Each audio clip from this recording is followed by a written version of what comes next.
¿Qué es resistencia? Resistencia es una fuerza que se opone a otra fuerza. Lo voy a repetir. Resistencia es una fuerza que se opone a otra fuerza, de todo tipo, de toda naturaleza.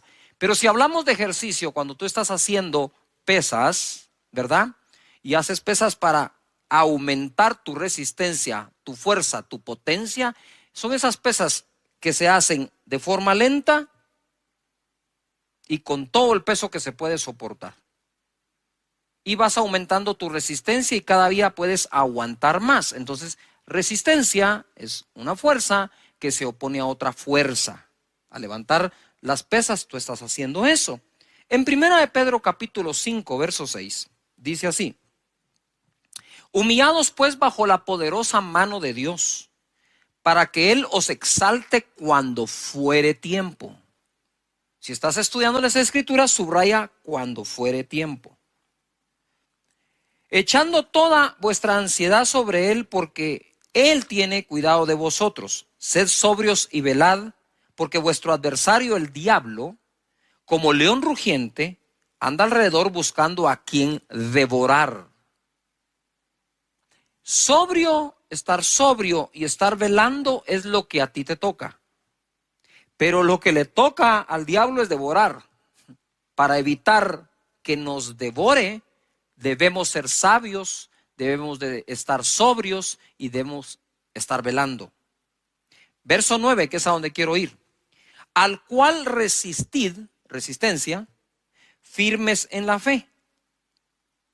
Quiere decir que lo que nos está recomendando el apóstol Pedro acá es: hey, ustedes tienen una fuerza para resistir esa otra fuerza. Entonces, el león anda, nuestro adversario, alrededor nuestro, viendo a quién devorar usando su fuerza. Pero si dice la Escritura, resistidlo estando firme o firmes en la fe, entonces lo que me está diciendo la Escritura es: tienes una fuerza para contrarrestar su fuerza.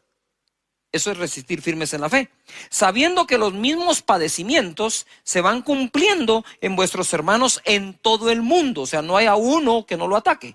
Verso 10, mas el Dios de toda gracia, que nos llamó a su gloria eterna en Jesucristo. Ojo, después que hayáis padecido, no queda otra, que hayáis padecido un poco de tiempo, Él mismo os perfeccione, afirme, fortalezca y establezca. El final de toda esa batalla, el final de ese ataque, el final de que ande alrededor viendo si te devora o no, será que tú vas a ser perfeccionado, vas a estar firmes, fortalecido y establecido. Si nosotros somos capaces, dice, de resistirlo por un tiempo, resistid al diablo y él huirá de vosotros, dice la palabra. Entonces, esa resistencia es una fuerza contra la otra fuerza hasta que él se vaya y huya de tu vida. Hoy quiero hablar de eso, de la fe para resistir. Hay cosas que tenemos que aguantar. Eso es como la pelea del box, ¿verdad?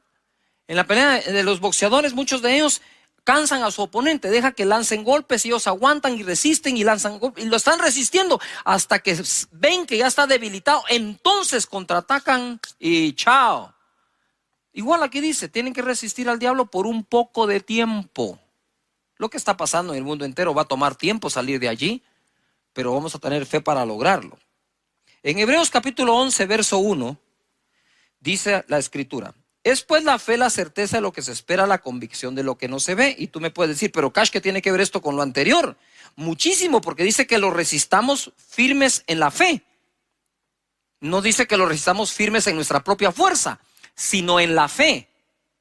Es pues la certeza de lo que se espera, la convicción de lo que no se ve. Otra versión dice las realidades. Es estar convencido de las realidades que no se ven. No se ven, pero son realidades. Estamos siendo atacados por las realidades que vemos. Pero debemos resistir confiando y creyendo en las realidades que no vemos. Por la fe se ven. Verso 2. Porque por ella alcanzaron buen testimonio los antiguos. Por la fe entendemos haber sido constituido el universo por la palabra de Dios, de modo que lo que se ve fue hecho de lo que no se veía. Entonces, ojo aquí, pongamos atención. Estamos siendo atacados por las cosas que se ven. Y vamos a estar firmes resistiendo todo eso, creyendo en las realidades que no se ven. Pero ojo, pero pronto de lo que no ves, pero crees, será hecho lo que verás. Lo llegarás a ver. Por eso cito la fe. Y hablando de la fe, la Escritura me enseña que por la fe es que los antiguos alcanzaron buen testimonio.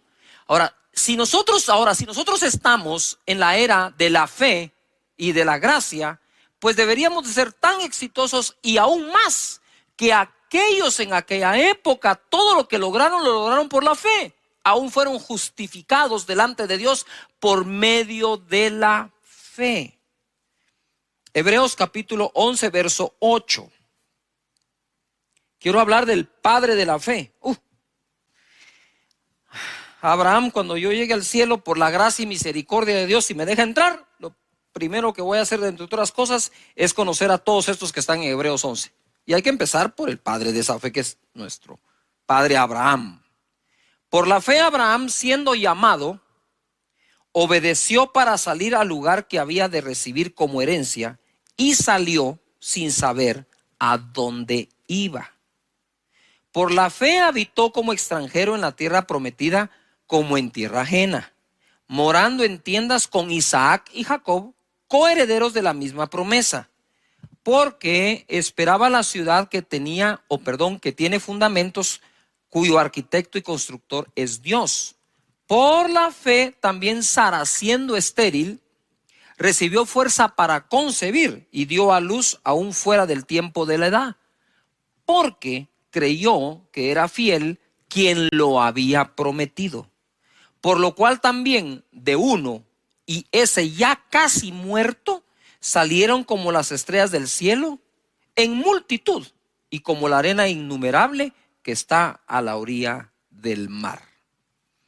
Debemos tener una fe para resistir, pero debemos tener una fe para recibir. Son dos cosas diferentes.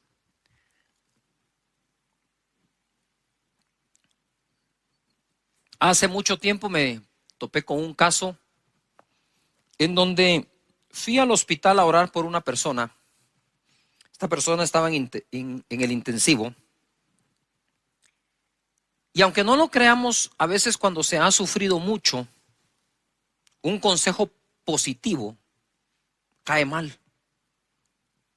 O sea, cuando la gente ya está dañada emocionalmente y uno quiere ser positivo con ellos, toman lo positivo como algo que, ¿qué crees vos? Que nosotros no, qué sé yo, ¿no? Pues yo llegué a ese lugar, estaba en la sala de espera, quería entrar a orar al intensivo por la persona, y saben que esos intensivos van entrando cada cierta hora, muy pocas personas que se les admite o se les da permiso. Yo buscaba el permiso de la familia para poder entrar a orar.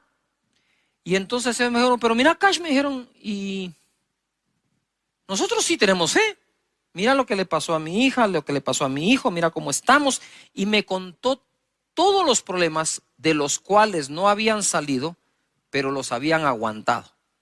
Y en ese momento yo recibo un impacto en donde la palabra que oigo aquí adentro es, aquí sí existe fe, me dijo el Señor, sí existe fe, pero fe para aguantar. Les hace falta la fe para salir o para avanzar. Entonces yo respeté, no dije nada, dije, bueno, muchas gracias, nos vemos. Al otro día pude llegar, entré al intensivo, oré por la persona que, por cierto, bendito Dios sanó. Y justo cuando estábamos orando, estábamos ahí con mi esposa, vienen los demás amigos y familiares, ¿verdad? Porque somos amigos y conocidos. Y en ese momento dije, nos tenemos que ir, ¿verdad? Hay que proteger la fe. Y bendito Dios sanó. Lo que quiero decir con este ejemplo es que muchos de nosotros hemos aprendido a vivir con algunos problemas y hemos desarrollado esa fuerza o esa fe, que no está mal, está buena, para aguantar durante muchísimo tiempo, pero eso no quiere decir, ni debe implicar en tu vida, que por eso entonces ya no vas a tener la fe para salir de ese problema, sino únicamente la fe para vivir con el problema. Yo entiendo las dos cosas. Hay momentos que tenemos que creer para aguantar, pero no que eso nos robe el creer para salir. Dios te da la fe para aguantar, pero Dios también te da la fe para salir. Abraham salió sin saber a dónde iba. Y la escritura dice, que leímos, que echemos nuestra ansiedad sobre él para que él nos exalte cuando sea tiempo. Ustedes saben que la incertidumbre del futuro motiva muchísimo la ansiedad interna en el corazón de nosotros. Y hoy por hoy hay mucha incertidumbre del futuro en la mente de muchísimas personas alrededor del mundo. ¿Qué irá a ser del futuro? ¿Qué irá a ser de la familia? ¿Qué va a ser del negocio? ¿Qué va a ser de la iglesia? Y todos somos atacados por eso, pero tenemos que contraatacar. Es decir, una fuerza que combate esa fuerza, resistencia, por la fe, estando firmes contra todo eso. Porque tu mentalidad no puede desboronarse, tu estructura mental no se puede corroer, contaminar y destruirse. Debemos mantenernos fuertes en nuestros pensamientos a través de las escrituras. Entonces, mira, Abraham cuando sale sin saber a dónde va, pero a todos nosotros nos gusta saber, tener algo de certeza de lo que va a pasar en el futuro. ¿Vos me garantizás que si yo hago esto va a pasar aquello? Eso no es sino la voz de la ansiedad, de la incertidumbre, y quieren estar certeros. Pero Abraham, el padre de la fe, se fue sin saber a dónde iba, pero sabía quién iba con él. O sea, todo viaje mientras Dios te acompañe es bueno. Tú dices, pastor, me quedé sin empleo. No eres el único, son miles. La pregunta es, cuando te quedaste sin empleo, ¿Dios te abandonó y te dejó solo, o Dios te está acompañando en esa época y proveyendo para todo lo que necesites conforme sus riquezas en gloria en Cristo Jesús? Y dice la escritura, mira, ya les voy a hablar de cómo llegaron a tener el hijo con Sara, pero él moraba, dice, en tiendas con Isaac y con Jacob, sin haber alcanzado la tierra todavía. Quiere decir que en el camino tuvo a su hijo, tuvo a su nieto y todavía no tenía lo que le habían prometido.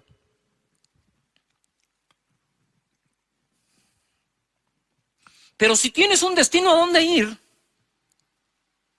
no hay manera de alcanzarlo si paras de caminar. Si paro de caminar y si me detengo, el destino no va a venir a mí. Yo tengo que seguir caminando para alcanzarlo.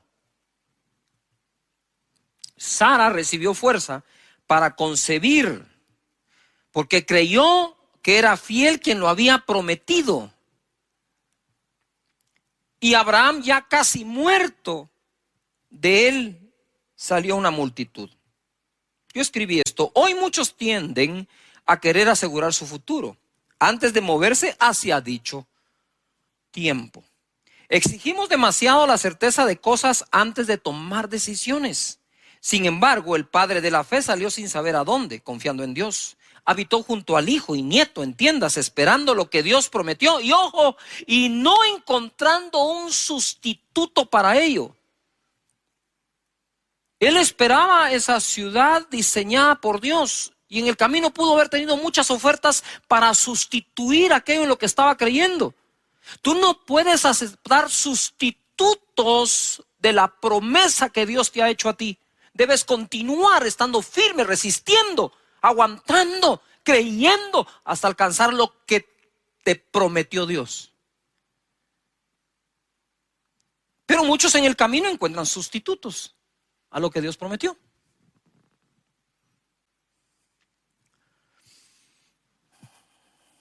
Tuvo su hijo cuando ya estaba casi muerto, es decir, tuvo fe para resistir mucho tiempo, pero también tuvo fe para recibir. Y Sara igual, tuvo fe para resistir mientras fue estéril, ojo, y tuvo fe para concebir cuando no tenía fuerzas. Porque una cosa es que era estéril, pero dice que ella recibió fuerzas para concebir. Son dos cosas distintas. Tenemos necesidad de desarrollar fe para el proceso. Ahora te cuento un poco el proceso. En Romanos capítulo 4 y verso 17. Como está escrito, eso subráyenlo: te he puesto por padre de muchas gentes delante de Dios, a quien creyó, el cual da vida a los muertos y ama las cosas que no son como si fuesen. Este es el proceso.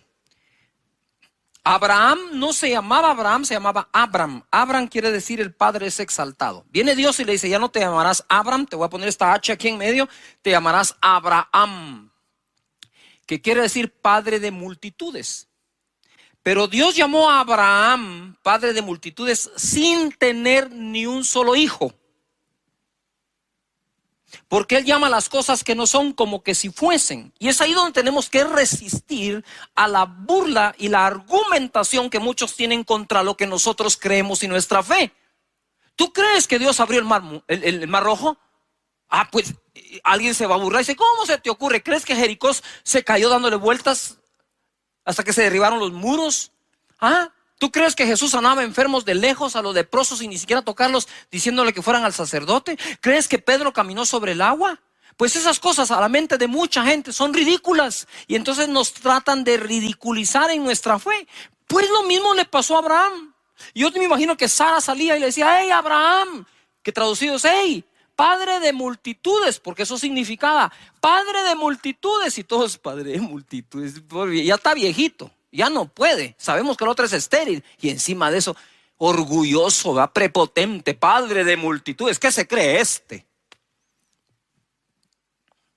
Yo no sé si Abraham en algún momento le dijo a Sara, Sara, ya no me digas así, hombre, qué clavo, mira, todo el mundo me mira como que saber que fuera, pues que te vean como lo que sos padre de multitudes, ponete las pilas.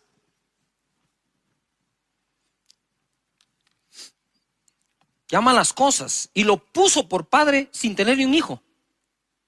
Él ya te puso a ti por muchas cosas sin que todavía ocurran. Pero es que las cosas no pasan para que creo para que pasen. Te lo repito, las cosas no van a pasar para que creas, porque crees, van a pasar. Fe para que las cosas pasen. Y en el 18 dice, él creyó en esperanza contra esperanza para llegar a ser padre de muchas gentes, conforme a lo que se le había dicho, así será tu descendencia. Nota esto, él creyó, se esforzó de esperanza en esperanza para llegar a ser lo que se le había dicho.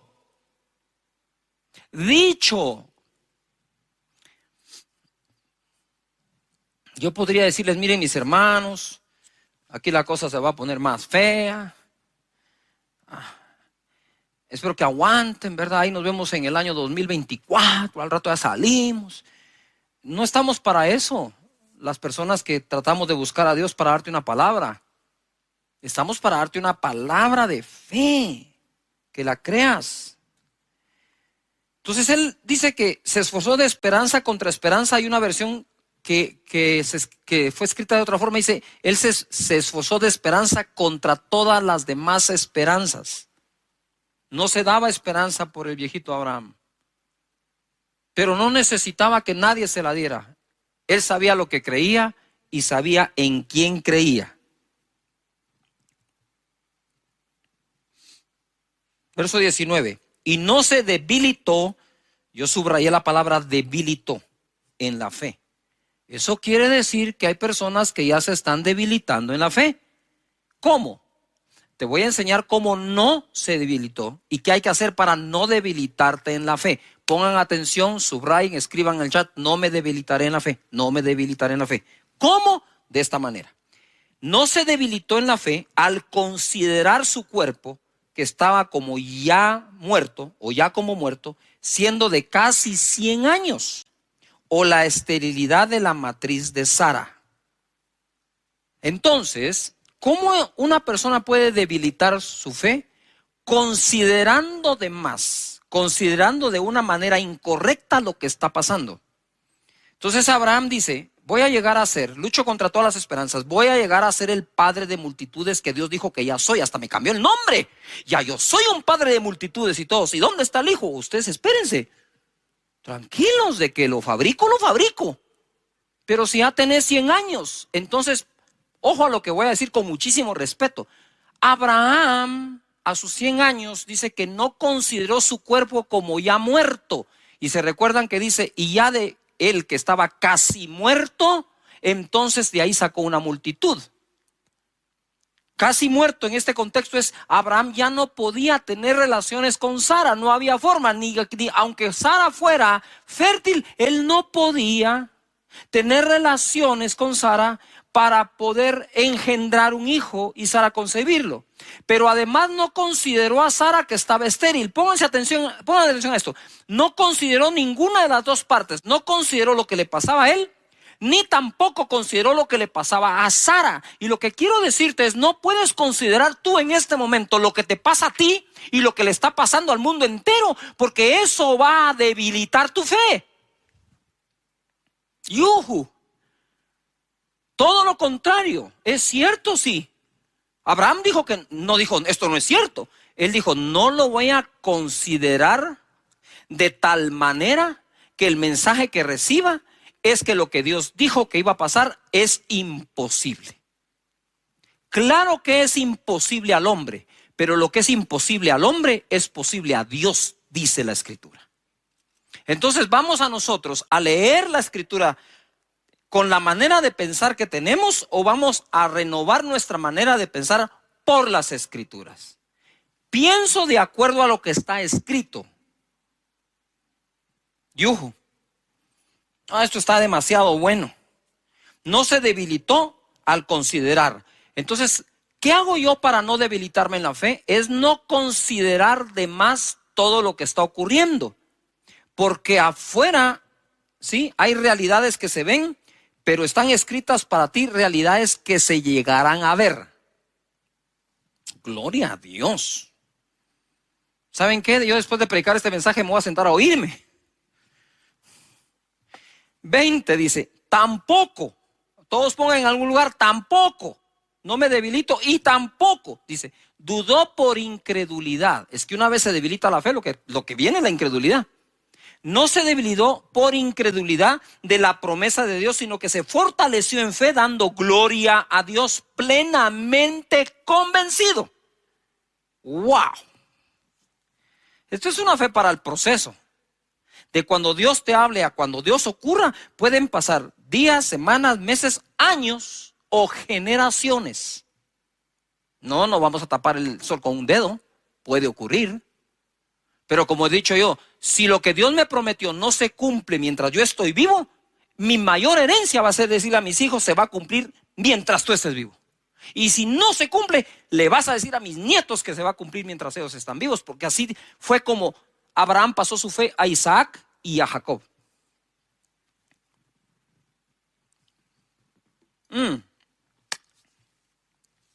Plenamente convencido de que era también poderoso para hacer todo lo que había prometido, por lo cual también su fe le fue contada por justicia. Por Dios santo. Gloria a Jesús.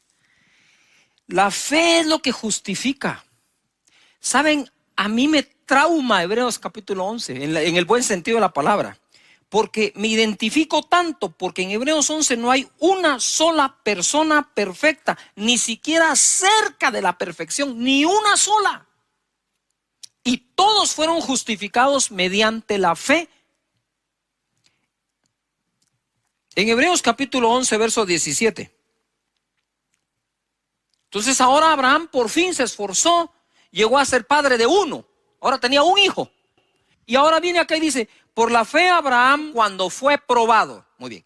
Primero puse fe para el proceso. Ahora escribe fe para la prueba. Porque tu proceso pareciera terminar cuando se cumplió una promesa, pero quizás después de cumplirse la promesa vendrá una prueba. Y dice, por la fe Abraham cuando fue probado ofreció, escribe la palabra ofrecer, ofreció a Isaac. El que había recibido las promesas, de nuevo, ofrecía su unigénito. Por eso es que yo le digo, subrayen la palabra ofreció, ofrecer, porque es clave, se está repitiendo. Fue probado, ofreció a Isaac su único al que ofrecía. Habiéndosele dicho, en Isaac te será llamada descendencia.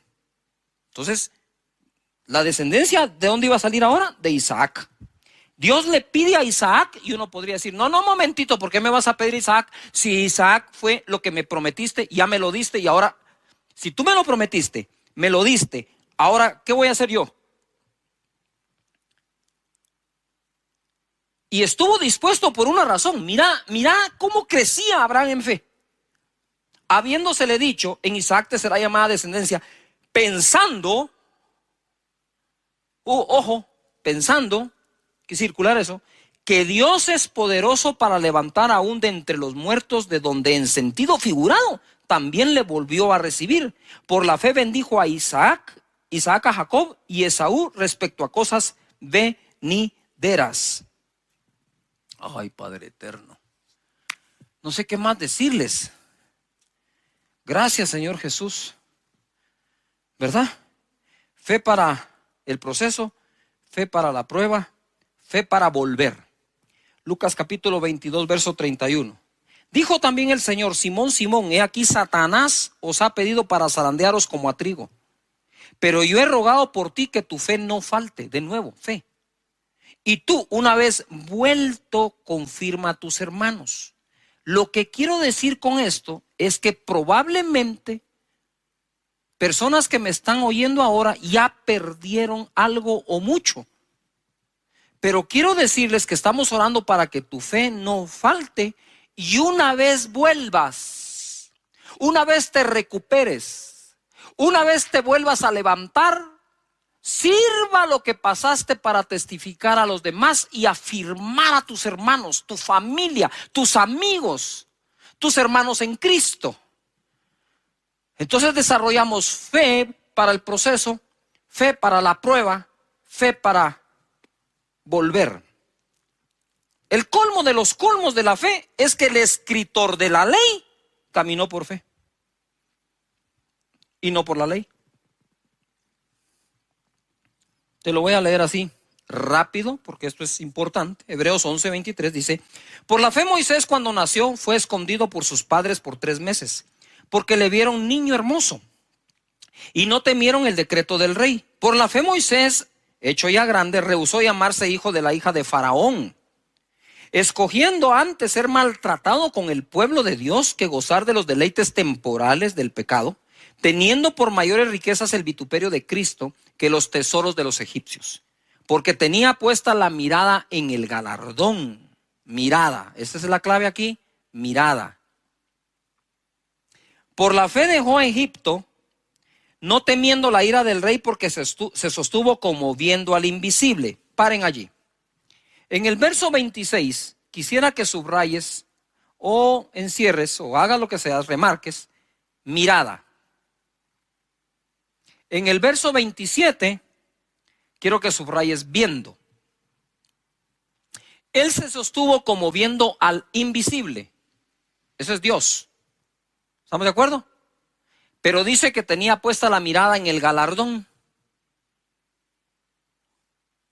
Yuhu.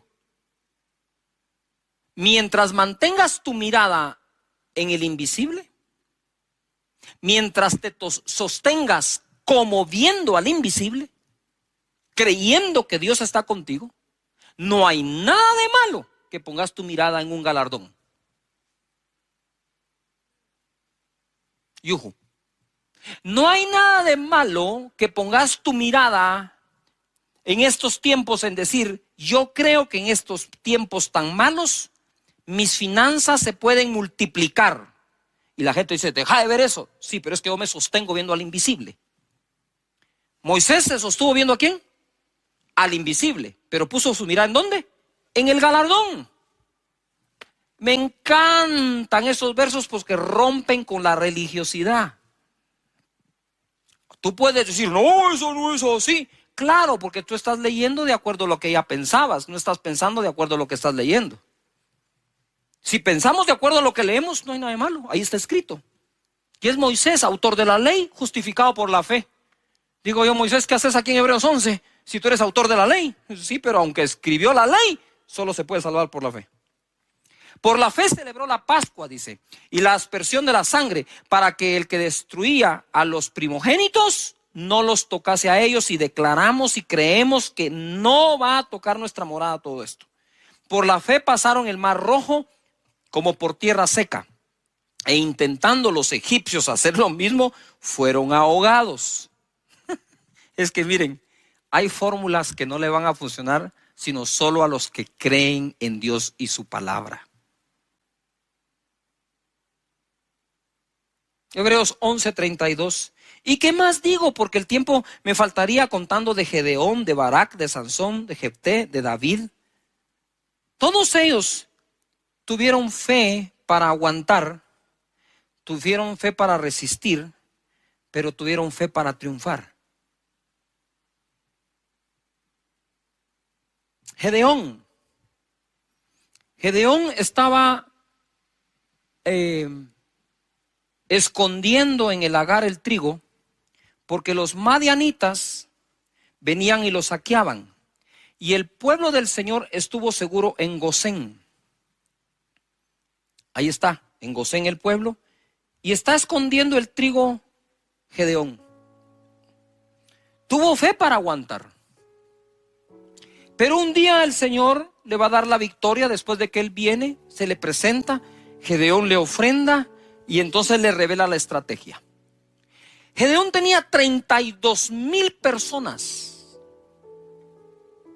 y en un solo día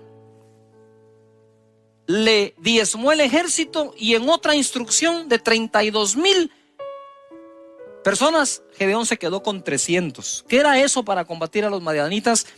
Y Dios le dijo, son muchos y no van a glorificar a Dios. Se van a gloriar en sus propias fuerzas. Así que le quitó Dios.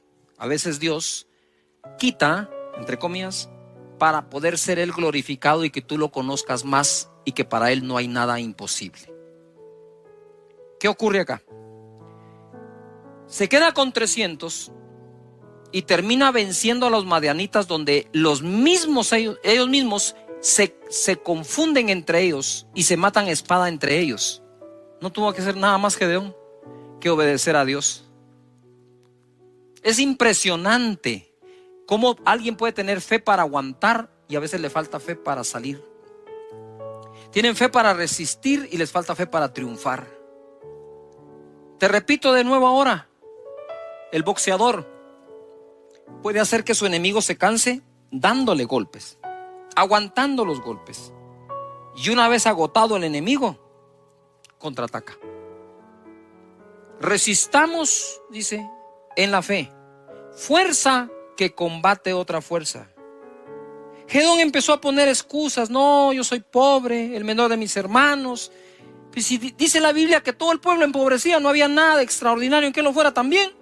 Pero Dios los sacó de pobre a conquistar la tierra de Madián. Fe para triunfar. Y en Hebreos capítulo 11, porque es lo que estuvimos leyendo, verso 4, se registra la primera obra de fe que la humanidad hizo. La primera obra de fe que la humanidad hizo. Verso 4. Por la fe, Abel ofreció a Dios más excelente sacrificio que Caín, por lo cual alcanzó testimonio que era justo, dando Dios testimonio de sus ofrendas, y muerto aún habla por ella. Si ofrendar no fuera importante, ¿por qué la primera obra de fe que se registra, que la humanidad hizo como tal, fue la ofrenda de Abel, que fue mejor que la de Caín? Y por eso Dios lo bendijo a tal punto que Caín vino a matar a su hermano por envidia. Y dice la escritura que aquella ofrenda todavía habla delante de Dios. Sí hay que tener fe para aguantar, pero debemos tener fe para el proceso. Debemos tener fe para poder salir, para la prueba, para volver, porque todos los hombres en Hebreos 11 eso hicieron. 1 Corintios capítulo 15, búscalo allí, mientras en el verso 57, mientras te doy un avance de esto. Miren, es tanta la información que estamos recibiendo de lo malo que ocurre, de las personas infectadas, de las personas que fallecen. Es tanta la información que recibimos del desempleo que puede existir, de la crisis que hay, la economía está golpeada, 70% de la población ya fue afectada económicamente, que tenemos que tener mucho cuidado con el manejo de esa información dentro de nuestra mente y qué tipo de pensamiento puede llegar a afectar. Porque la Biblia dice que lo que el hombre piensa, eso es él. También dice la Escritura que nuestras armas en la milicia son poderosas en Dios, no son carnales, para derribar argumentos, altivez, todo lo que se levanta en contra del conocimiento de Dios, llevando cautivo todo pensamiento a la obediencia de Cristo Jesús. Por lo tanto, lo que pensamos es muy importante. Y estamos ahora no solo peleando una batalla o contra un virus o contra los problemas económicos. La batalla más grande que quizás estés peleando en este momento es la batalla de la mente. Entonces, en 1 Corintios 15, 57 dice, o se nos enseña, mas gracias sean dadas a Dios que nos da la victoria, y por favor subrayen la palabra victoria o enciérrala en un círculo, por medio de nuestro Señor Jesucristo. Lo primero que tenemos que tener claro es que nosotros somos más que victoriosos en aquel que nos amó. Y esa palabra victoria es algo que debes escribir en algún lugar, que debes subrayar en tu Biblia o marcar en tu escritura digital. La cosa es que tienes que tener presente esa palabra, victoria. Empieza a utilizar esa palabra lo más que puedas. Entonces, sigue así. La Escritura nos sigue enseñando. Así que, o como consecuencia, así que, hermanos míos amados, estad firmes y constantes, creciendo en la obra del Señor siempre, sabiendo que vuestro trabajo en el Señor no es en vano. ¿Qué es lo que quiero decir? Es, mientras sigamos contando las historias que no son de victoria, porque no creo que en esta época todas las historias sean de fracaso. Hay historias, muchas historias que son de victoria. Entonces yo digo, ¿por qué no empezamos a buscar todos los testimonios posibles dentro de nuestra gente? Hay muchísimos. Nosotros no solo escuchamos oraciones, escuchamos testimonios y aprovechando que estamos hablando del tema, puedes ir a casadedios.org y escribir tu testimonio. ¿Qué es lo que glorifica a Dios? Ojo, nuestros problemas no glorifican a Dios. Es la fe que tenemos en Él y su palabra para salir del problema. Y temo por algunos que están entrando en el modo de fe para aguantar y se están olvidando de ponerse en modo de fe para salir.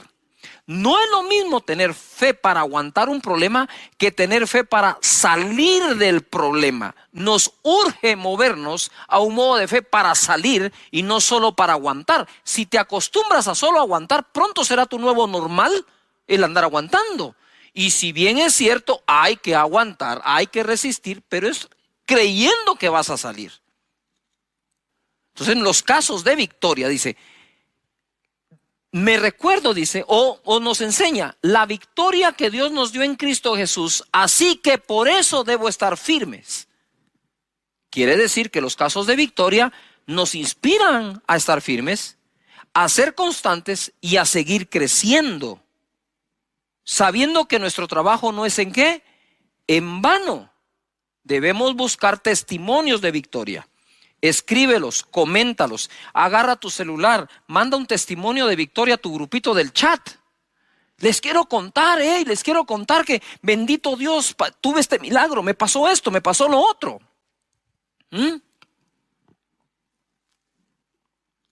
No solo es oren por mí, me quedé desempleado. Es escribir, bendito Dios, ya tengo el empleo. Bendito Dios, ya se abrió la empresa. Bendito Dios, ya sanó el enfermo. Tenemos que llenarnos de esos casos. La segunda cosa que quiero mencionar acá es que en la vida debemos tener ganas de ganar, no solo ganas de participar. Mira lo que dice Pablo en 1 Corintios 9:24. ¿No sabéis que los que corren en el estadio, todos a la verdad corren, todos corren, pero solo uno lleva el premio? Corred de tal manera que lo obtengáis. Ojo en esto, lo decía hace unos días. qué importante es distinguir o discernir, entender, comprender de qué tipo de carrera está hablando. Está hablando de la carrera que haces en la mañana o que haces en una faja o el ejercicio para mantenerte bien, en forma, quemar calorías, quemar grasa, o está hablando de la carrera competitiva. Porque aquí dice, todos en el estadio corren, pero solo uno lleva el premio. Corran de tal manera que lo obtengan. Y hay una gran diferencia entre aquel que corre por quemar calorías y aquel que corre para meterse a una maratón. O sea, el hombre que va a correr o la mujer que va a correr una maratón se prepara de diferente forma, duerme de diferente manera, come de diferente manera, pero además de eso adquiere un conocimiento extra. Como decía yo, no es lo mismo que tú vayas con tu amigo a jugar al tenis, por decir algo, o incluso al fútbol, y vas a jugar porque hay que pasar el tiempo, y es divertido, es buenísimo. Que otra cosa es, bueno, ¿qué es lo que debes aprender para competir en ese deporte? Entonces Pablo nos está exhortando a que no hagamos las cosas como de, nada más como de rutina, sino como que fuera competencia. Es decir, si vas a correr, dice, tenés que comprender algo. Todos corren, pero solo uno lleva el premio. Y le dice, y ustedes corran de tal manera que lo obtengan. Entonces imagínate lo que Pablo está diciendo. Si todos nosotros acá, la banda y nosotros vamos a hacer una carrera, dice, bueno, todos ustedes van a correr, pero les dejo claro algo. Solo uno lleva el premio. Corran de tal manera que lo obtengan. Pero si solo uno va a llevar el premio, pero nos pide que todos corramos como que fuéramos nosotros el que va a obtener el premio. Pablo era competitivo, pero competitivo en todo lo que hacía. Y me encanta cuando usa los deportes. Ahora bien, ahí les va algo. Mira, aunque obviamente yo creo en el poder del Espíritu Santo, en la persona del Espíritu Santo, es vital, es el centro de todo lo que soy y hago. Ustedes se recuerdan que al principio del año, muchísima gente empezó a hablar de la visión 2020, entonces como es el año 2020, hay que tener visión 2020 y todo se iba por ahí, ¿verdad? Yo lo respeté mucho y me quedé, pero ahora orando, intercediendo, recibí un 2020 muy bueno. Un 2020 muy bueno. Segunda de Crónicas 20:20 dice, y cuando se levantaron por la mañana salieron al desierto de Tecoa, y mientras ellos salían, Josafat estando en pie dijo, oídme Judá y moradores de Jerusalén. Subrayen lo que viene. Creed en Jehová vuestro Dios y estaréis ¿qué? Seguros. Segunda de Crónicas 20:20. Creed en Jehová vuestro Dios y estaréis seguros. Creed a sus profetas y seréis ¿qué? Prosperados. Cuando yo leo esto, recibo un impacto y digo, Padre, oro porque el segunda de Crónicas 20:20, sea por ti enormemente bendecido, que la gente esté en ti segura, que le crean a tus profetas y sean bendecidos y prosperados. Quiero hacer una pausa acá. ¿Cuántos que están en casa conectados quieren junto con su servidor creer? Vamos a ver la mano de Dios moviéndose de forma poderosa, sobrenatural, bendiciendo las vidas, bendiciendo los cuerpos con salud, bendiciendo la economía de cada persona. Mis hermanos, puede estar pasando muchas cosas en el mundo, pero tú tienes que comprender que tú crees en Dios y sus escrituras. Así que voy a hacer una pausa para orar en esto y seguimos con la enseñanza. Padre, en el nombre de Jesús, te doy gracias por cada persona, individuo y familia. Y te pido, Señor, de verdad, de todo corazón, que la segunda parte de este año mejore enormemente para cada persona que en ti confía. Y aunque alrededor nuestro puedan haber muy malas y muchas noticias de ese tipo, vamos a creer en las buenas tuyas, Señor. En el nombre de Jesús, amén. Amén. Bueno, entonces tenemos necesidad de estar pensando y creyendo en la victoria que Cristo nos dio.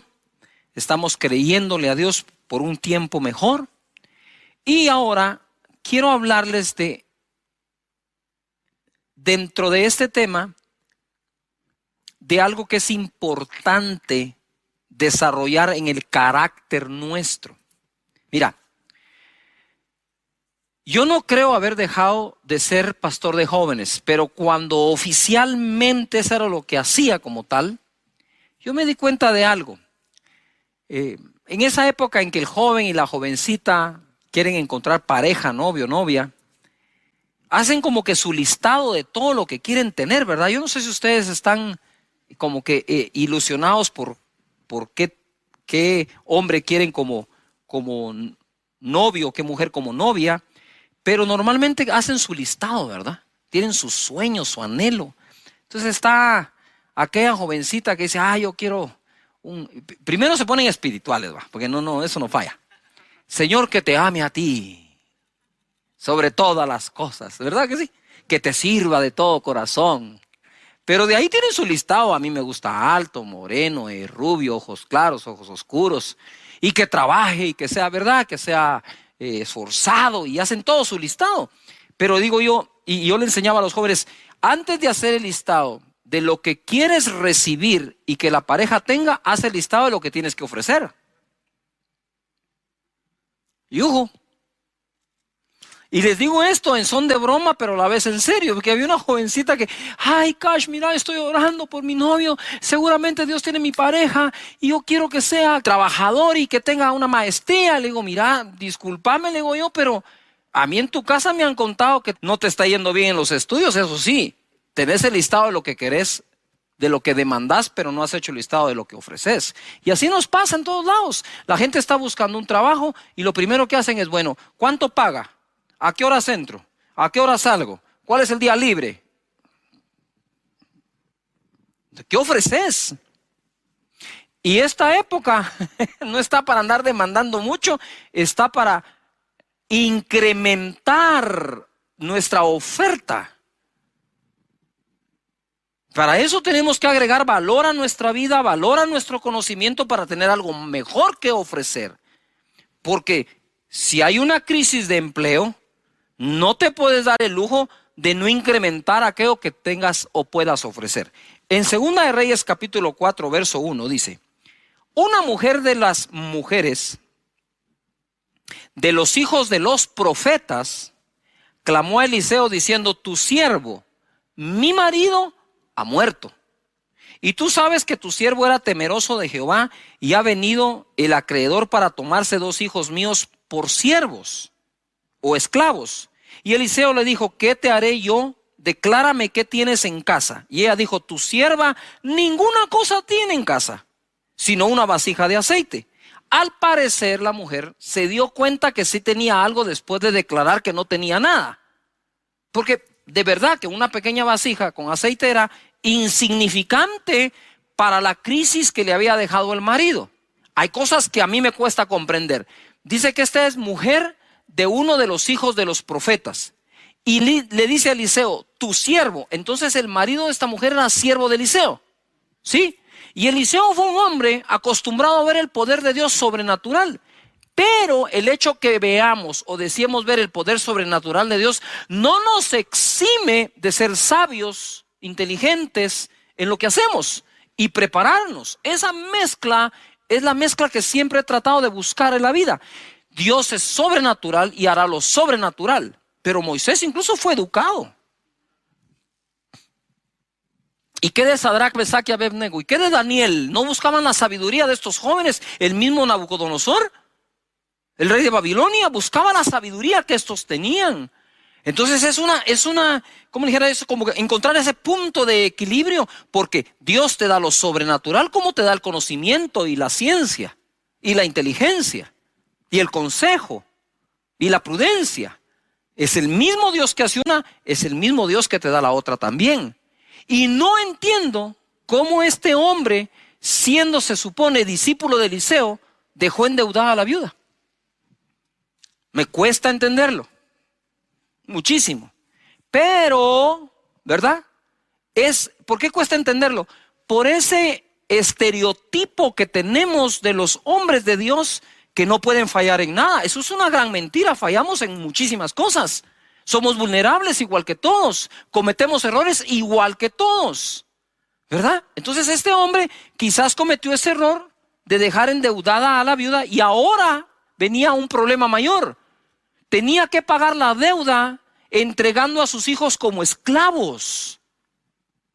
¿Qué madre quiere eso? Nada, imagínate. Quedas viuda y encima de eso endeudada. No hay con qué pagar la deuda. Te piden a los hijos como garantía. Y ahora lo que tienes es una vasija con aceite. Decime si no se parece a las situaciones que estamos viviendo hoy.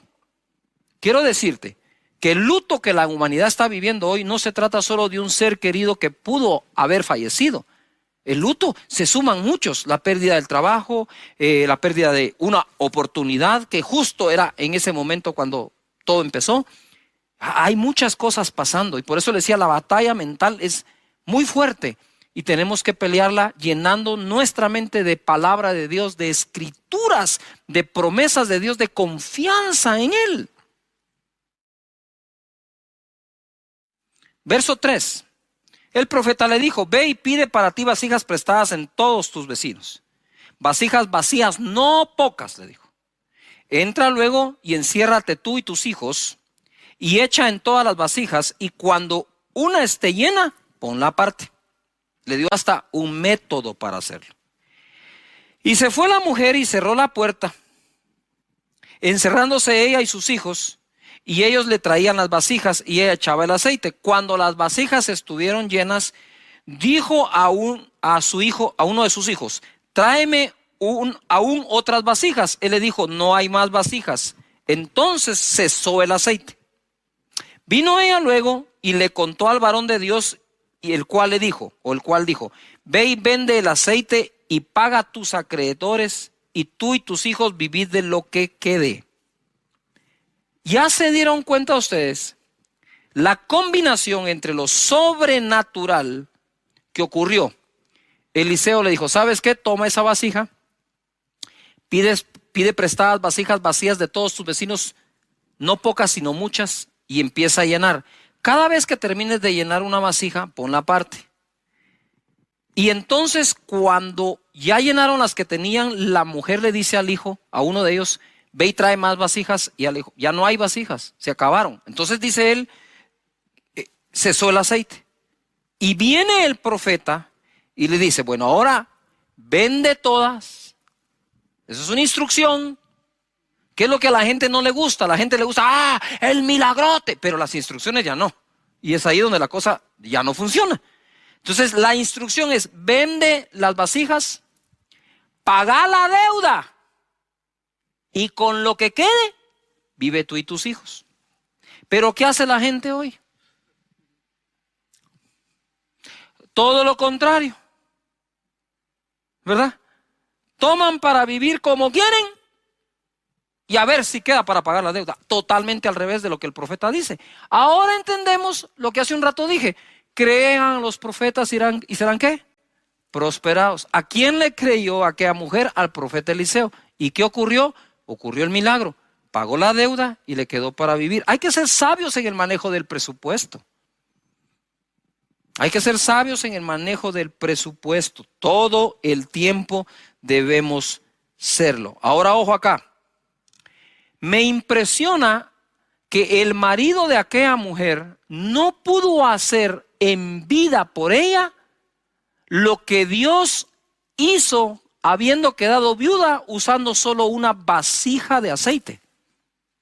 Lo que no pudo hacer el marido, lo hizo Dios. Mira, quizás tú ya encontraste muchas razones para fracasar. Así que más te vale encontrar una para triunfar. ¿Quieres que lo repita? Quizás ya encontraste muchas razones para fracasar, pero más te vale buscar una para triunfar. Aquella mujer estaba desamparada y en una situación difícil. No acomodes tu fe a lo que está pasando. Que lo que está pasando se empiece a acomodar a tu fe, a lo que le crees a Dios. Salmo 46:1 dice, Dios es nuestro amparo y fortaleza, nuestro pronto auxilio en la tribulación o en las tribulaciones. Por tanto, no temeremos aunque la tierra sea removida y se traspasen los montes al corazón del mar. No temeremos, dice, aunque la tierra entera sea removida y los montes se tiren al mar, ¿Por qué? Porque Dios es nuestro amparo y nuestra fortaleza, nuestro pronto auxilio en las tribulaciones. ¿Qué significa la palabra amparo? Significa proteger o favorecer a algo o a alguien que lo necesita. Él es nuestro amparo. Él es nuestra fortaleza. Él es nuestro socorro en las tribulaciones. ¿Quién socorrió a aquella mujer? Fue Dios. ¿Quién amparó a aquella mujer? Fue Dios. ¿Cómo es posible que teniendo aún al marido en vida, no lograron nunca pagar las deudas y ahora que estaba sola, sí las pagó? ¿Qué pudo haber fallado si el marido de ella era uno de los hijos de los profetas? ¿Qué pudo haber fallado allí? ¿Ah? ¿Será que siendo uno no logró confiar en Dios? ¿Será que estando vivo él no confió en la palabra de Eliseo si alguna vez se la dio? Pero ¿por qué la mujer pudo y el marido no? Simple y sencillamente porque ante una situación tan dura, ella fue directo a la fuente, a Dios, y de Dios recibió la estrategia. Padre, en el nombre de Jesús, revela estrategias a cada familia, a cada persona. La situación de aquella mujer era terrible, pero Dios es más grande que tu situación. Salmo 91:1 dice: el que habita al abrigo del Altísimo morará bajo la sombra del Omnipotente. Diré yo a Jehová, esperanza mía y castillo mío, mi Dios, en quien confiaré. Date cuenta, el que habita al abrigo del Altísimo morará bajo la sombra del Omnipotente. Diré yo. Lo repito, diré yo. ¿Qué tú tienes que decir? Diré yo, Jehová, esperanza mía y castillo mío, mi Dios, en quien confiaré. El desamparo puede llevarnos a la tristeza y la depresión, pero también puede llevarnos a buscar a Dios como nunca antes y ser amparados por Él y terminar orando bajo su omnipotencia. Y nada nos será imposible. Ojo, lo mismo que deforma a las personas, forma a otras personas. Aquella mujer, al quedar desamparada debido a la muerte de su cónyuge, tuvo un encuentro con la omnipotencia de Dios. No digamos con el Dios de la omnipotencia. Y notar esto.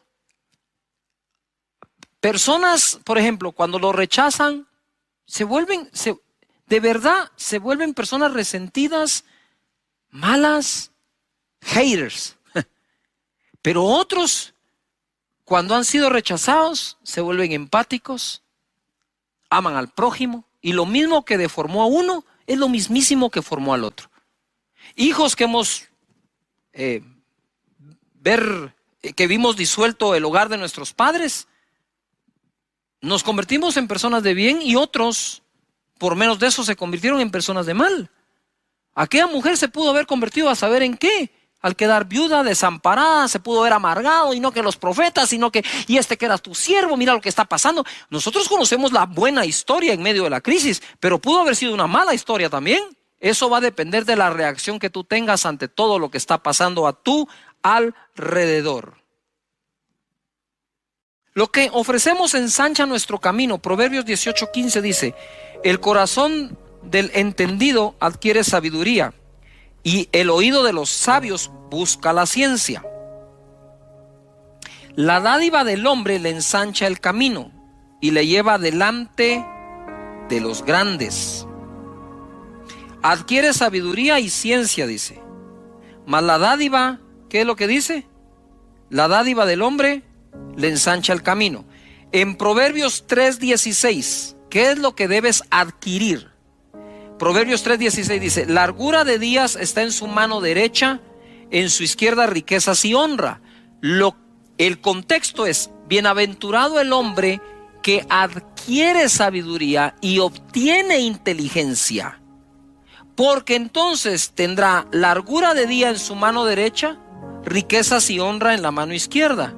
Y como me dijo un amigo mío, este proverbio a mí me dice que Dios quiere que llegue a viejito de forma honrosa y bendecido.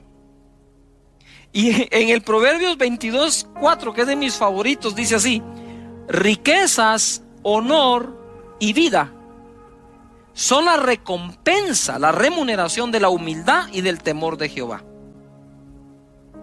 Si en serio tienes un corazón humilde y respetas a Dios, pues ¿qué es lo que ofrece las Escrituras? No, olvídate de mí. ¿Qué dice Proverbios? No, ¿qué dice Cash Luna? ¿Qué dice Proverbios? Riquezas, honor y vida son la recompensa de la humildad y el temor de Jehová. Entonces te lo voy a parafrasear. Dios quiere que obtengas tus ganancias de forma honrada sin perder la vida. Mira esto, te va a gustar. Dios quiere que obtengas tus ganancias, ingresos, riqueza, de forma honrada sin perder la vida. Entonces hay quienes obtienen sus ganancias de forma honrada, pero se viven enfermando del estrés que tienen. Pero la voluntad de Dios es que obtengas tu ganancia de forma honrada sin enfermarte por el trabajo que tienes. Ahí tú puedes ver el bienestar total de Dios. Dice: sí, yo te quiero bendecir económicamente, pero quiero bendecirte con principios y valores y manera de trabajar de forma honrada, y que puedas tomar tu tiempo para descansar y usar la inteligencia que te doy para trabajar, para que no necesites enfermarte mientras haces tu ganancia de forma honrada. Entonces la voluntad de Dios es tan global que dice: está bien, te voy a bendecir económicamente, te voy a bendecir formando tu carácter y cuidando tu salud. ¿Qué más quieren? Dios está presente en todas las áreas de tu vida. Ahora bien, vuelvo de nuevo a Proverbios 18:15. El corazón del entendido adquiere sabiduría, lo que acabamos de enseñar, y el oído de los sabios busca ciencia. Pero la dádiva del hombre le ensancha el camino y le lleva delante de los grandes.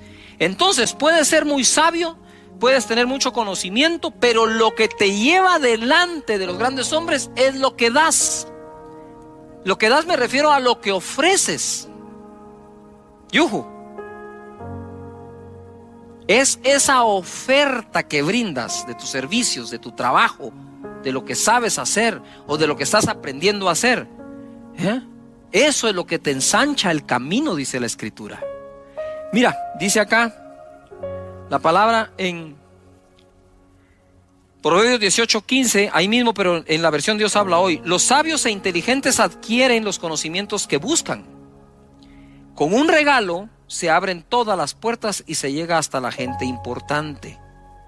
Cuando hablo aquí de un regalo, ¿qué tal si en esta época ofreces tus servicios a las personas de tal manera que les des una muestra de lo que puedes hacer sin necesidad de cobrar? Le dice: pastor, ¿de qué está hablando usted? No, pero es que aquí dice, ¿verdad? Esto. Lo que quiero decirte es: deja que la gente pruebe tu trabajo. Que lo pruebe. A ver si les gusta. Haz un pequeño proyecto esperando que te den el otro, no sé. Pero aquí está clara la Escritura, ¿no? Esa mentalidad de demandar en lugar de ofrecer no es la mejor manera de salir adelante, nunca, y menos en este momento. En Éxodo 1:13 y 14 dice: y los egipcios hicieron servir a los hijos de Israel con dureza y amargaron su vida con dura servidumbre, en hacer barro y ladrillo, y en toda labor del campo y en todo su servicio, al cual los obligaron con rigor. Capítulo 3, verso 18 dice así: y oirán tu voz e irás tú y los ancianos de Israel al rey de Egipto, y les diréis: Jehová, el Dios de los hebreos, nos ha encontrado. Por tanto, nosotros iremos ahora camino de 3 días por el desierto para que ofrezcamos sacrificios a Jehová nuestro Dios. Cuando yo leí esto, dije: wow, ¿qué pasó aquí? ¿Por qué Dios lo primero que le pidió al pueblo es salgan y ofrezcan? Porque la mentalidad de ellos ya había sido afectada por generaciones de esclavitud que no creían ser capaces de ofrecer algo. Ya el pueblo estaba subyugado a ver si alguien les daba algo. ¿Cómo Dios podría conquistar la tierra prometida con todo un pueblo cuya mentalidad había sido rebajada a eso? Y por eso Él va a forzar su mente a que crean que pueden ofrecer algo. Que puedan ofrecer algo. Me recuerdo que estuve yo en un país en Noches de Gloria. Terminábamos muy tarde y nos llevaron a comer a un restaurante. Fuimos ahí, comimos, cenamos.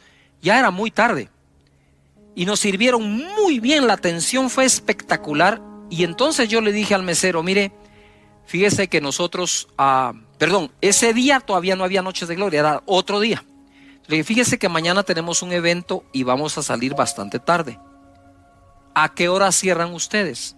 Y él me dijo: no importa a qué hora cerramos, nosotros lo podemos esperar a la hora que sea, me dijo. Pero mire, le dije, podría ser 1 o 2 de la mañana. No importa, nosotros lo esperamos. Wow, dije yo. Efectivamente, dije, qué actitud más buena. Fuimos a comer al otro día, muy tarde, y el mesero con una actitud impresionante. Entonces yo pensé, este hombre debe ser el dueño.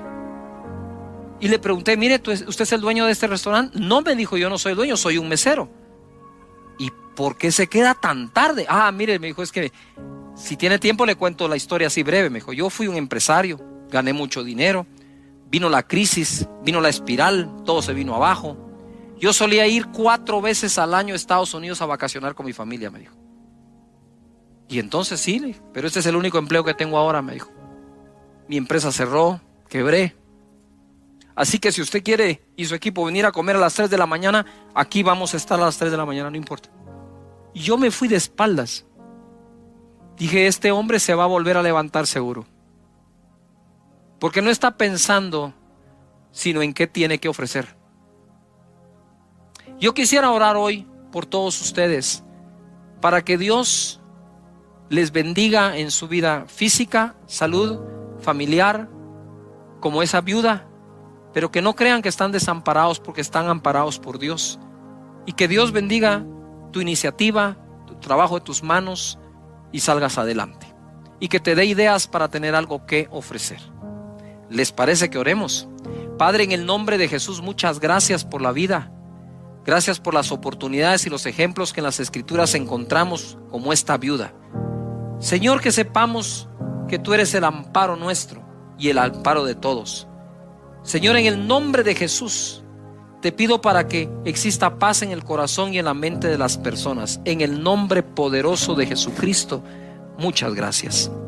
De que dieron la mía extra, o aquellos siervos que hicieron solo lo que se les pidió, son llamados siervos inútiles. Para ser siervos útiles, hacemos más de lo que nos piden, ¿verdad?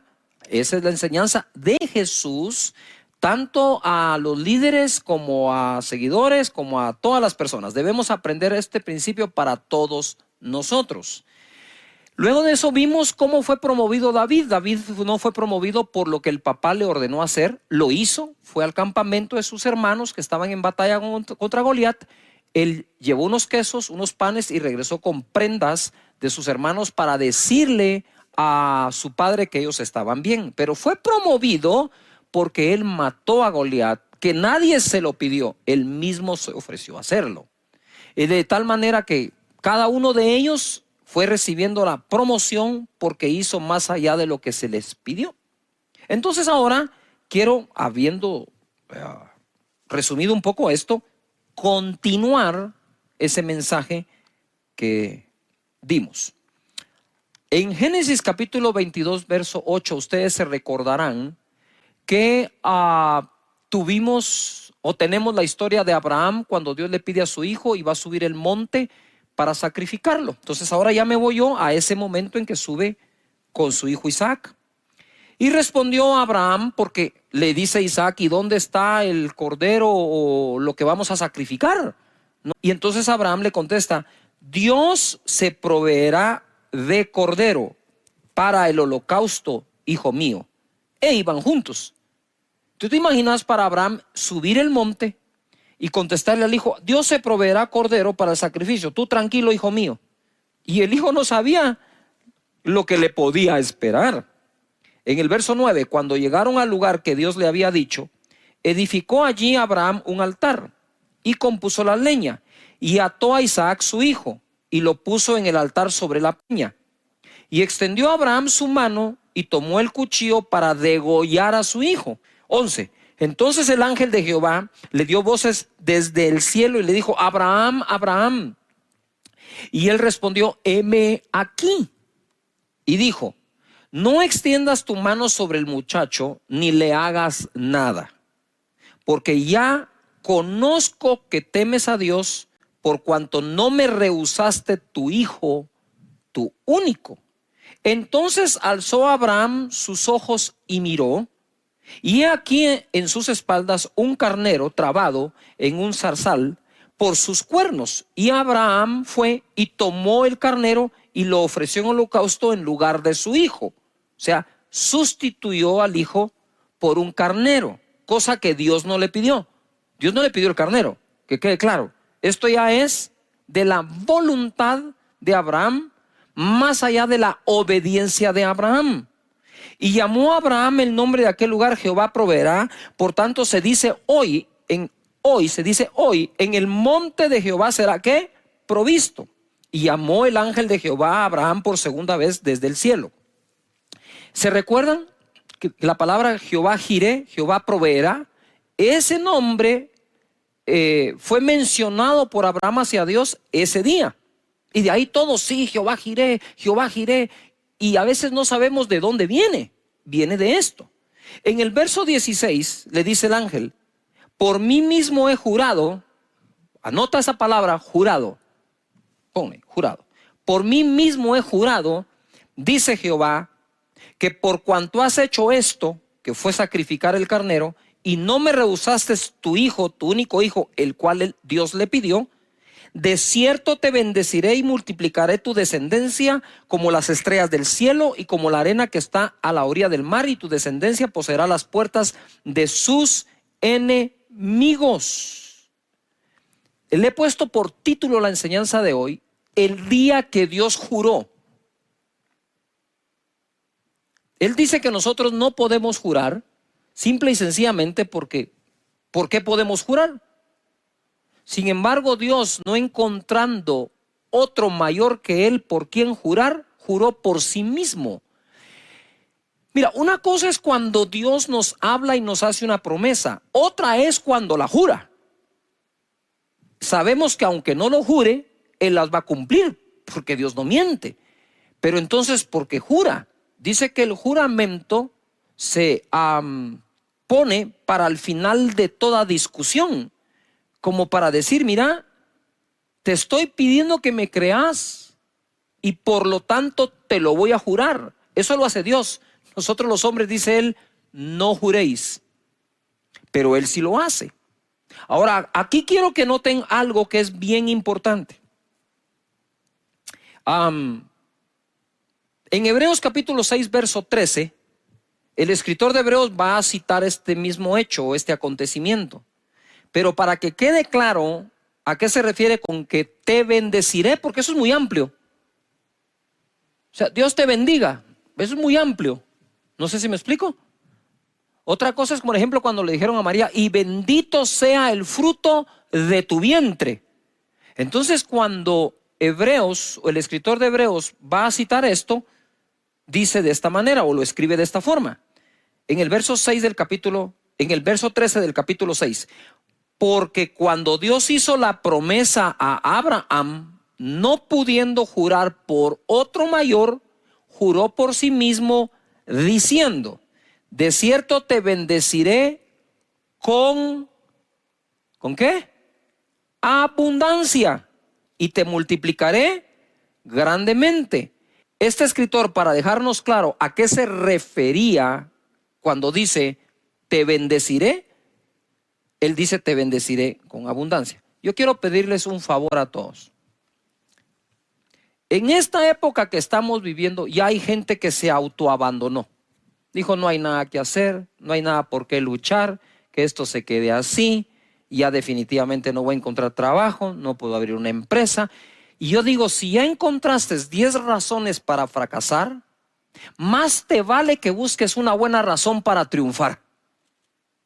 Y creo que una buena razón para salir adelante es que Dios juró bendecirnos de esta manera a Abraham y su simiente. Ahora quiero que pongan un poquito de atención a esto, porque se pone súper interesante. Ustedes que están acá, pónganle atención a esto. A parar un poco. Mira, ¿qué fue lo que Dios le pidió a Abraham? ¿A su hijo qué?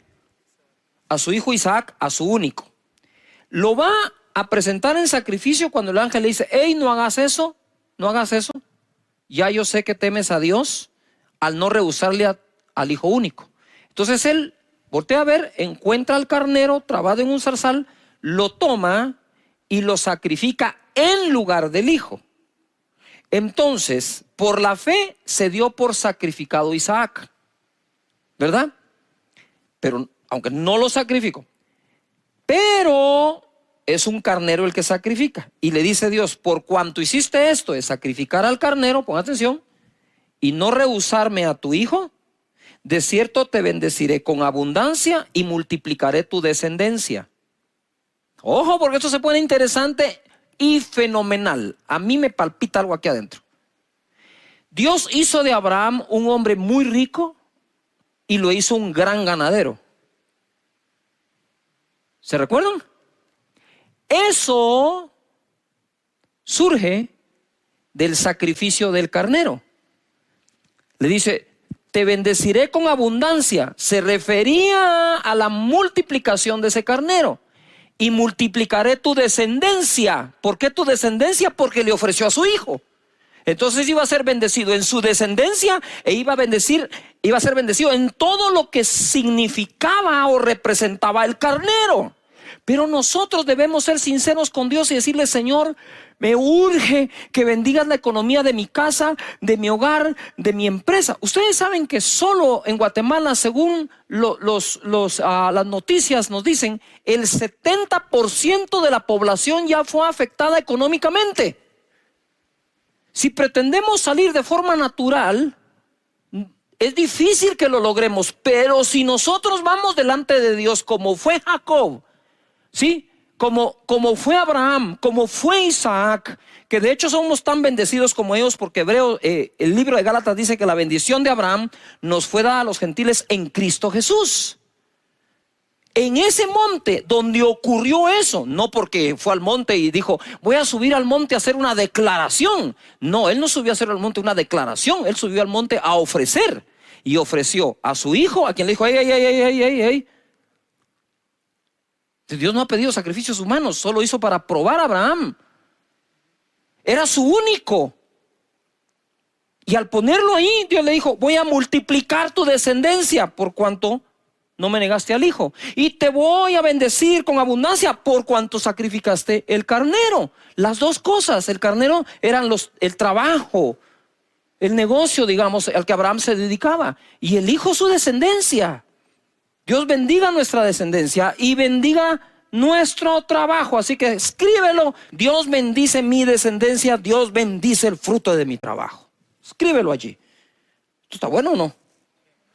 Va. Entonces, a eso lo puedes unir acá. 2 Corintios 9:10 dice. 2 Corintios 9:10. Y el que da semilla al que siembra y pan al que come, proveerá y multiplicará vuestra sementera y aumentará los frutos de vuestra justicia. Por favor, si pueden ustedes circular, subrayar o escribir en algún lugar la palabra sementera. ¿Qué es lo que Dios va a multiplicar? Ok, Él va a proveer y multiplicar ¿la qué? Sementera. ¿Sí o no? ¿Dónde está qué? La semilla. Todo buen sembrador sabe que debe escoger su mejor semilla si quiere tener su mejor ¿qué? Cosecha. Y entonces dice acá, aumentará los frutos de vuestra justicia, y el fruto proviene obviamente de la semilla. Abraham, de nuevo, quiero volver a él. Él dijo, voy a aumentar, voy a bendecir, ¿sí?, tu sementera, por lo tanto tu descendencia. ¿Cómo puede ser posible que Abraham llegó a ser ese padre de multitudes que Dios le dijo, mira al cielo y si puedes cuenta las estrellas porque así será tu descendencia? Pero para pasar allí, le dijo, ¿me darías tu hijo? Para Abraham ya sé que sí. Por lo tanto, multiplicaré tu descendencia. Ah, y me trajiste un carnero. Y te voy a bendecir con abundancia. Allí en ese monte pasó eso, y en ese monte es donde a Dios se le nombra Jehová Jireh, Jehová nuestro proveedor. La situación no es fácil para nadie. Está difícil, está complicada. Pero aquellos que confían que es Dios el proveedor, duermen en paz porque saben que Dios se las va a arreglar para hacer llegar recursos a tu familia o a tu trabajo. Noten algo. Abraham le dijo a su hijo, Dios se proveerá. Dios se proveerá. No dijo Dios proveerá, dijo Dios se proveerá cordero. Sin embargo, lo que encontró en el monte fue un carnero. Entonces ahora hablemos de cómo Dios se proveyó cordero. Juan 1:29. El siguiente día vio Juan a Jesús que venía a él y dijo, he aquí el Cordero de Dios que quita el pecado del mundo. Ahora sí, Dios se proveyó ¿qué? Cordero. Mira, él exigía al cordero sacrificado para el perdón de pecados. Esos corderos los traían y el sumo sacerdote se encargaba del sacrificio. Pero aquí Dios se está proveyendo a él mismo su propio cordero para perdonar los pecados de todos nosotros. Es aquí donde se cumple. Dios se proveerá cordero, porque es el cordero de Dios, no el cordero de los hombres para Dios, sino el cordero de Dios para Dios. Wow. Esto a mí me llena de emoción porque Jesús es nuestro Señor y nuestro Salvador y derramó su sangre por todos nosotros. Si Dios le pidió a Abraham a su hijo y Abraham no rehusó a su hijo, ¿cómo podría entonces Dios rehusar a su propio hijo? Y entonces dice, el que nos dio, el que no escatimó ni aún a su propio hijo, ¿no nos dará con él todas las demás cosas? ¡Wow!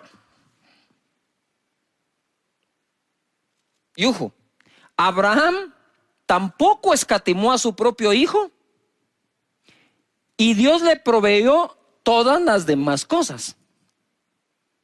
Y ojo, para aquellos que querían algo más profundo y todo, pues ahí está.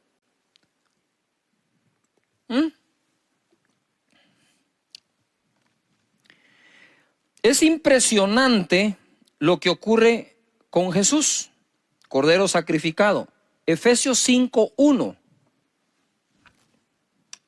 Ahora sí, agárrense de la silla donde quiera que estén. Esto se va a poner de mejor todavía. Efesios 5:1 dice, sed pues imitadores de Dios como hijos amados, y andad en amor como también Cristo nos amó. Subrayen amó, amar. Como también Cristo nos amó y se entregó a sí mismo por nosotros. Cordero de Dios.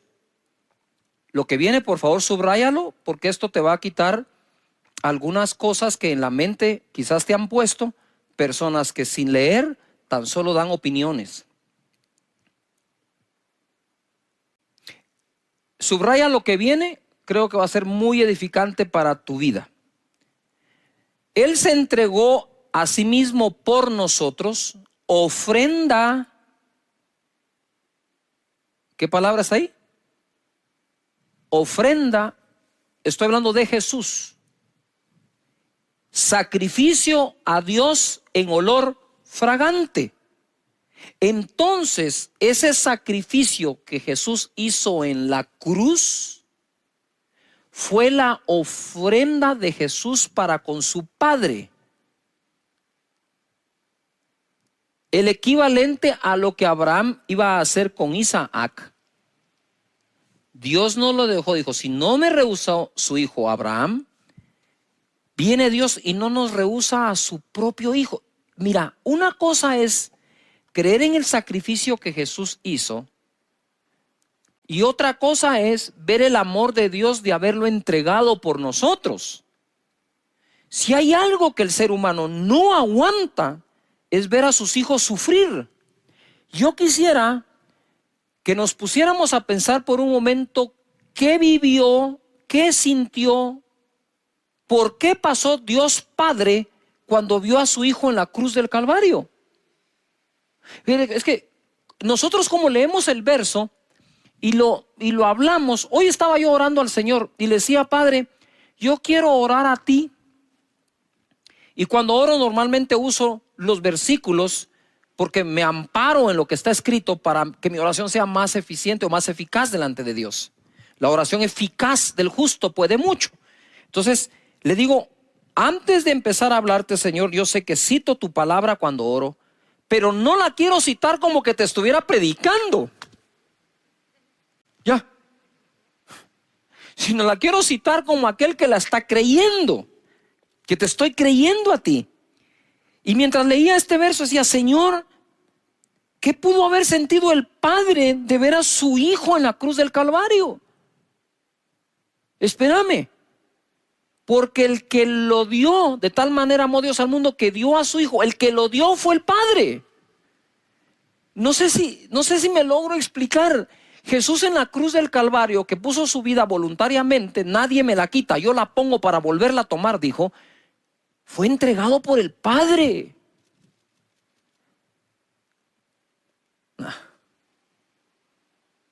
Ver a tu hijo sufriendo en la cruz, o ver a tu hijo sufriendo y saber que tú lo entregaste. No estoy hablando que tú lo traicionaste, ese fue Judas. Eso es otra cosa. Estoy hablando de la entrega de darlo al mundo por nosotros. Eso debe haber sido no quiero ni imaginar lo que vivió Dios.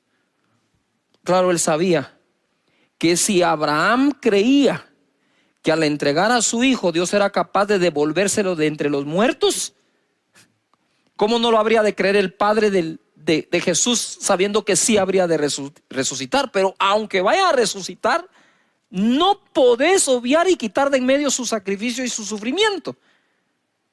Ahora quiero que comprendas esto. Dice Efesios que Él se entregó a sí mismo como ofrenda, en olor fragante, un sacrificio acepto a Dios. En otras palabras, ¿qué fue Jesús en la cruz? La ofrenda que Dios mismo se proveyó.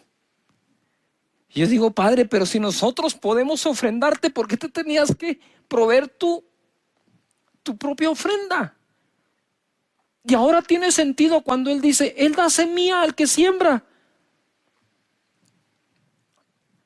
Él es el que la da. Él es el que la provee. No le damos a Dios nunca nada que Dios no nos haya dado antes. Si le vamos a dar algo a Dios es porque Él ya lo dio a nosotros. Mira lo que dice Filipenses capítulo 4 verso 15. Y sabéis también vosotros, oh filipenses, que al principio de la predicación del Evangelio,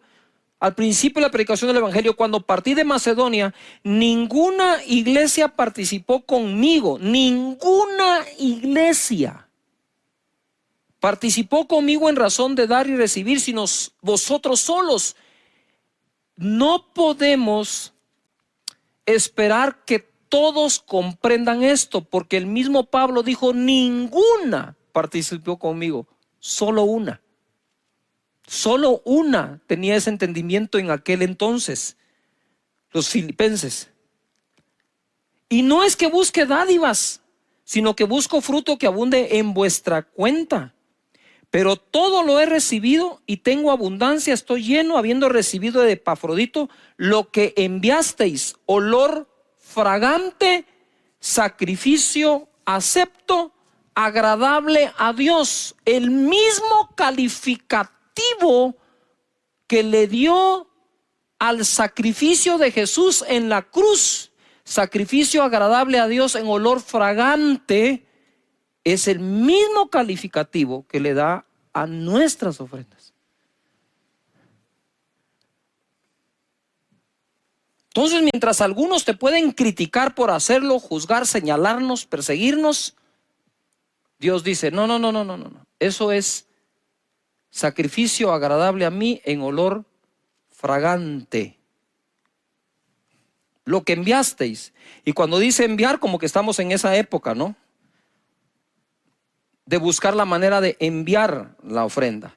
El 19 es la palabra que te tengo acá. Mi Dios pues suplirá todo lo que os falta conforme a sus riquezas en gloria en Cristo Jesús.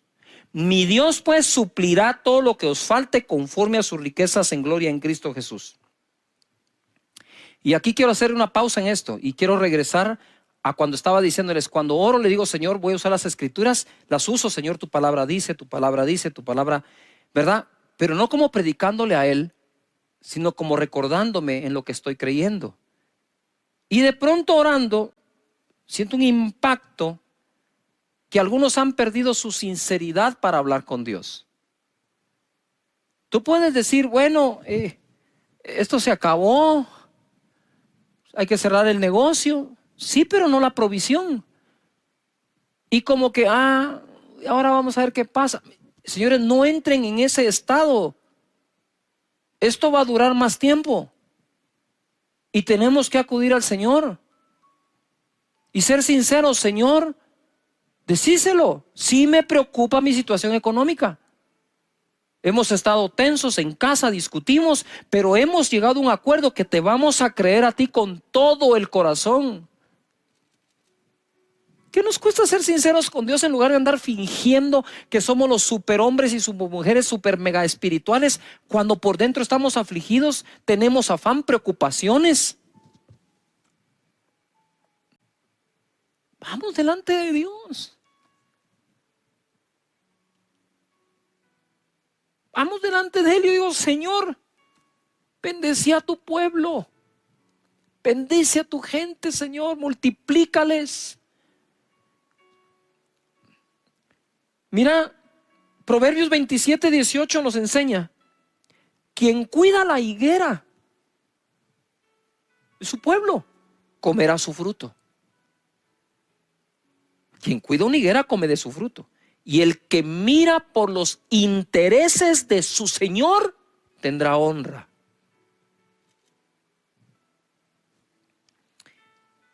Y quiero irme a esta historia porque vimos cómo Jacob combatió al espíritu de Labán que le bajaba el salario y lo dejaba sin nada y reinventó su manera de procrear a los carneros, a las cabras y las ovejas, y Dios bendijo la reinvención y así pudo combatir a Labán.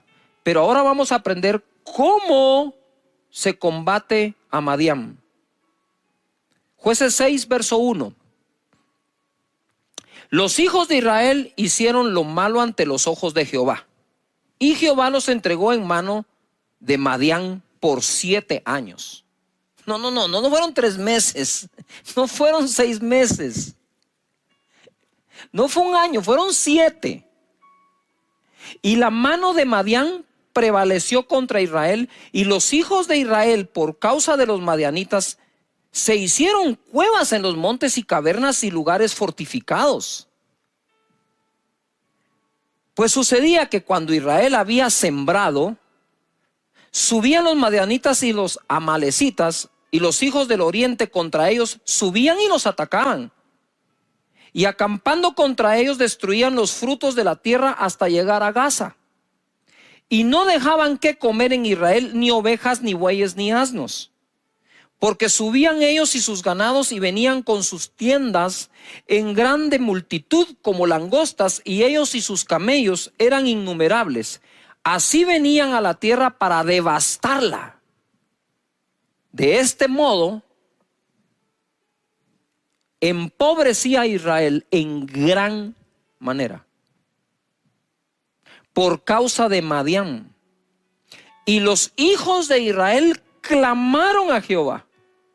Yo no creo que clamaron al 7º año, yo creo que se pasaron 7 años clamando. Y cuando los hijos de Israel clamaron a Jehová a causa de los madianitas, o sea, yo creo que oraron todo el tiempo, pero este último clamor, como que iba a poner final a aquella temporada. Jehová envió a los hijos de Israel un varón profeta, el cual les dijo: así ha dicho Jehová, Dios de Israel. Y por cierto, voy a hacer un paréntesis. La escritura dice: confiad en Dios y viviréis seguros. Creed a sus profetas y seréis prosperados. Y ahora les manda un profeta, el cual les dijo: así ha dicho Jehová, Dios de Israel, yo os hice salir de Egipto y os saqué de la casa de servidumbre, la esclavitud. Os libré de la mano de los egipcios y de la mano de todos los que os afligieron, a los cuales eché de delante de vosotros y os di su tierra. Y os dije: yo soy Jehová vuestro Dios, no temáis a los dioses de los amorreos, en cuya tierra habitáis, pero no habéis obedecido a mi voz.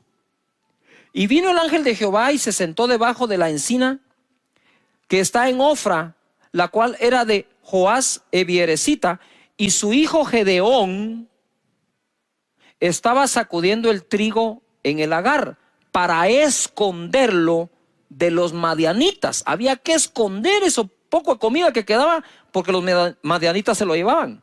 12. Y el ángel de Jehová se le apareció y le dijo: Jehová está contigo, varón esforzado y valiente. Ok, sí, soy esforzado y valiente, pero no se mira claro.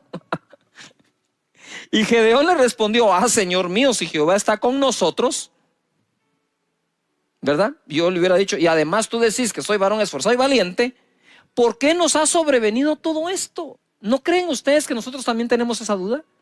A veces, ¿por qué nos viene esto? ¿Cómo saldremos de esto? ¿Y dónde están todas sus maravillas que nuestros padres nos han contado, diciendo: no nos sacó Jehová de Egipto? Si eso es pasado, pero ahora nos interesa el futuro, porfa. Y ahora Jehová nos ha desamparado y nos ha entregado en manos de los madianitas, que conste porque él les dijo la razón. 14. Y mirándole Jehová, no le habló. Una cosa es hablarle a alguien, otra cosa es quedársele viendo para hablarle. Cuando tú te le quedas viendo a alguien para hablarle, le estás diciendo: poneme toda tu atención, te voy a hablar. Y mirándole Jehová le dijo: ve con esta tu fuerza. ¿Cuál? ¿La esforzado y valiente? ¿O la fuerza de que adentro de su corazón permanecía que él creía que Dios era capaz de sacarlos? Pero ¿y dónde está todo lo que nos han contado? Ya van 7 años de esto. Y le dice: ve con esa tu fuerza y salvarás a Israel de la mano de los madianitas. ¿No te envío yo? Entonces le respondió: Señor mío, ¿con qué salvaré yo a Israel? ¿Con qué? ¿Con qué salvaré yo a Israel? Ojo, he aquí mi familia es pobre en Manasés.